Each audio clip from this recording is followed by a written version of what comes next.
शिवी की कहानी। दानवीर महाराजा शिवी की कहानी। महाराजा शिवी की कहानी। भारतीय धार्मिक कहानियों में महाराजा शिवी की कहानी प्रमुख है।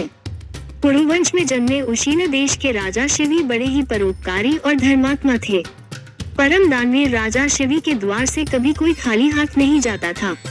प्राणियों के प्रति राजा शिवी का बड़ा स्नेह था। उनके राज्य में हमेशा सुख, शांति और स्नेह का वातावरण बना रहता था। ईश्वर भक्त राजा शिवी की चर्चा स्वर्गलोक तक होती थी। देवताओं के मुख से राजा शिवी की इस प्रसिद्धि के बारे में सुनकर इंद्र और अग्नि को विश्वास नहीं होता था। अतः उन्होंने उशीनरेश की परीक्षा करने की ठानी और एक युक्ति निकाली। अग्नि ने कबूतर का रूप धारण किया और इंद्र ने एक बाज का रूप धारण किया। दोनों उड़ते उड़ते राजा शिवी के राज्य में पहुँचे। उस समय राजा शिवी एक धार्मिक यज्ञ का अनुष्ठान कर रहे थे।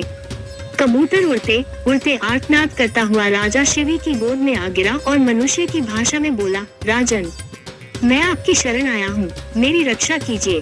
थोड़ी ही देर में कबूतर के पीछे पीछे बाज भी वहाँ आ पहुँचा और बोला, राजन, निसंदेह आप धर्मात्मा और परोपकारी राजा है। आप कृत्रिम को धन से, झूठ को सत्य से, निर्दयी को क्षमा से और क्रूर को साधुता से जीत लेते हैं। इसलिए आपका कोई शत्रु नहीं, इसलिए आप अजात शत्रु नाम से प्रसिद्ध है। आप अपकार करने वाले का भी उपकार करते हैं।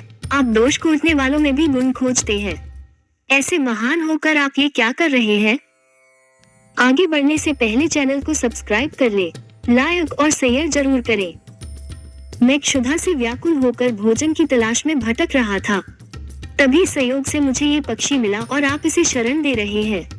यह आप अधर्म कर रहे हैं। कृपा करके ये कबूतर मुझे दे दीजिए, यह मेरा भोजन है। इतने में कबूतर बोला, शरणार्थी की प्राण रक्षा करना आपका धर्म है, अतः आप इस बाज की बात कभी मत मानिए। ये दुष्ट बाज मुझे मार डालेगा। धर्मपरायण महाराजा शिवी की कहानी का जवाब। दोनों की बात सुनकर राजा शिवी बाज से बोले, हे बाज, ये कबूतर तुम्हारे भय से भयभीत होकर मेरी शरण आया है, अतः यह मेरा शरणार्थी है। मैं अपनी शरण आए शरणार्थी का त्याग कैसे कर सकता हूँ? जो मनुष्य भय, लोभ, ईर्ष्या, लज्जा या द्वेष से शरणागत की रक्षा नहीं करते या उसे त्याग देते हैं, उन्हें ब्रह्महत्या के समान पाप लगता है। सभी जीवों को अपने प्राण प्रिय होते हैं। समर्थ और बुद्धिमान मनुष्यों को चाहिए कि असमर्थ व मृत्यु भय से भयभीत जीवों की रक्षा करें। अतः हे बाज, मृत्यु के भय से भयभीत ये कबूतर मैं तुझे नहीं दे सकता। इसके बदले तुम जो चाहो खाने के लिए मांग सकते हो। मैं तुझे वो अभीष्ट वस्तु देने को तैयार हूँ। तब बाज बोला, हे राजन, मैं क्षुधा से पीड़ित हूँ। आप तो जानते ही हैं, भोजन से ही जीव उत्पन्न होता है और बढ़ता है। यदि मैं क्षुधा से मरता हूँ तो मेरे बच्चे भी मर जाएंगे। आपके एक कबूतर को बचाने से कई जीवों के प्राण जाने की संभावना है। हे राजन, आप ऐसे कैसे धर्म का अनुसरण कर रहे हैं जो अधर्म को जन्म देने वाला है? बुद्धिमान मनुष्य उसी धर्म का अनुसरण करते हैं जो दूसरे धर्म का हनन न करे। आप अपने विवेक के तराजू से तोलिए और जो धर्म आपको अभीष्ट हो वो मुझे बताइए। शरणार्थी की रक्षा धर्म है। राजा शिवी बोले, हे बाज, भय से व्याकुल हुए शरणार्थी की रक्षा करने से बढ़कर कोई धर्म नहीं है। जो मनुष्य दया और करुणा से द्रवित होकर जीवों को अभयदान देता है, वह देह के छूटने पर सभी प्रकार के भय से मुक्त हो जाता है। धन, वस्त्र, गौ और बड़े बड़े यज्ञों का फल यथासमय नष्ट हो जाता है, किंतु भयाकुल प्राणी को दिया अभयदान कभी नष्ट नहीं होता। अतः मैं अपने संपूर्ण राज्य और इस देह का त्याग कर सकता हूँ, परंतु इस भयाकुल पक्षी को नहीं छोड़ सकता। हे बाज, तुझे आहार ही अभीष्ट है, सो जो चाहो सो आहार के लिए मांग लो। बाज बोला, हे राजन, प्रकृति के विधान के अनुसार कबूतर ही हमारा आहार है, अतः आप इसे त्याग दीजिए। राजा बोला, हे बाज, मैं भी विधान के विपरीत नहीं जाता। शास्त्र कहता है दया धर्म का मूल है, परोपकार पुण्य है और दूसरों को पीड़ा देना पाप है। अतः तुम जो चाहो सो दे सकता हूँ, परंतु ये कबूतर नहीं दे सकता। बाज की मांग। तब बाज बोला, ठीक है राजन, यदि आपका इस कबूतर के प्रति इतना ही प्रेम है तो मुझे ठीक इसके बराबर तोलकर अपना मांस दे दीजिए, जिससे मैं अपनी क्षुधा शांत कर सकूं। मुझे इससे अधिक और कुछ नहीं चाहिए। प्रसन्न होते हुए राजा शिवी ने कहा, हे बाज, तुम जितना चाहो उतना मांस मैं देने को तैयार हूँ। यदि यह क्षणभंगुर देह धर्म के काम न आ सके तो इसका होना व्यर्थ है।